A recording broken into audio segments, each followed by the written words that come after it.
also harabai bel asham. Did you hear the word rabbai that the people of the nations pronounce as rabbi? We don't have a long I sound in our language. The closest sound we have to that is the diphthong that we've spoken about, a-e. The exact same diphthong we use in our names, such as Aisha. Harabai bel Hashem. Now, what does that mean? Why did he say that should be his name? That will become his name. Of course, if he follows the instructions, right? As well as his children. If you and they follow these instructions, this will be your name till time's indefinite. This is what he literally said to him. Do not impregnate a female who is not from Hashem, your people. That's what he said. Do not impregnate. And there's that which is still so common amongst our people today. Now, some of you may go to the language dictionary and look up the word hara. And you might say, well, this right here says that hara means a mountain or a mound. Right. And what does the female's pregnant stomach look like? A mound. Hara. Now, the ba'i, that's one way we have of saying in our language to go, right? Go into, come, go. Now, in this language dictionary, they do have one of the verb forms of ba'i, and they have bo, but it's actually boi, to go, come. So in one of my other language videos, remember when I referenced the so-called Old Negro spiritual? And in one part of the verse, you hear the word by. Well, that's how it sounds anglicized, but it's ba'i. That's our diphthong, ba'i. Hara ba'i. And that's where the word rabbi comes from.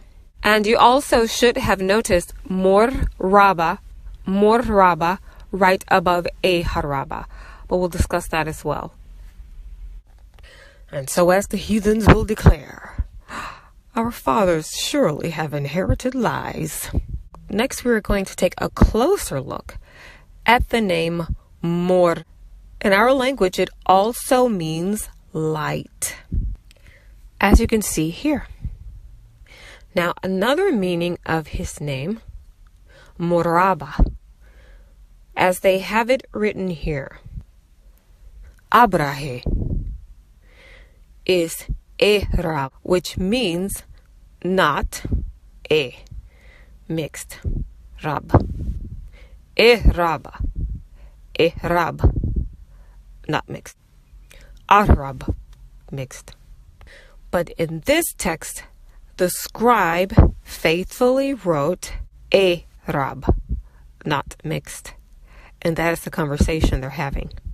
Now we're going to get to the part where you do see the M in his name. Because when you read a lot of the verses, you actually see the M. However, in this particular Bible, in this verse, you don't see the M. You see the Abrahe, but no M. And why is that? That's because he's reminding him, if you follow these instructions and keep this advice, and tell the same to your children. So he's literally telling him that if you do the opposite of what I'm instructing you, you will lessen your seed line. And then, of course, all these negative consequences will follow. So this right here gives you a peek into heaven as well. They are completely against race mixing, the mixing of seed lines. They don't like it. And when you read the real Bible, you see it stated clearly. And of course, it's not just involving people here on earth. It has a lot to do with the angels, who crossbred themselves to the gene pool as well. And the fact that their descendants are still here. and why our people were told to not intermarry with them. This goes back to what you refer to as the book of Genesis. And remember, from the beginning, I've always talked about who? Those two very different seed lines. Now, in these other verses we're going to read, you're going to see great is included. Another verb form is maharaba.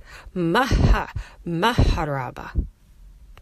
And that is the verb form we're going to take a look at next, because that is the form you're actually accustomed to reading when you read the Bible and you see the name in the text. So in this case, we're going to go to Genesis 17, verse 17. I'm going to read from the King James.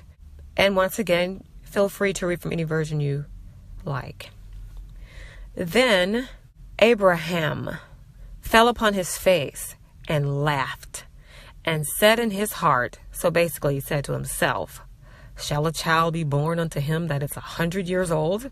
And shall Sarah, that is 90 years old, bear? So if you read in the verses previous, he's basically told, yes, you're up in age, but you're going to have children. You're going to have a child. And then in Genesis 17:17, he shows out, falls flat on his face with laughter and doubts. So when you read the English translations, you're accustomed to seeing the name written as Abraham. But in the previous verses we've seen, especially in this older Bible, that is not at the end of his name. Now let's go to this Bible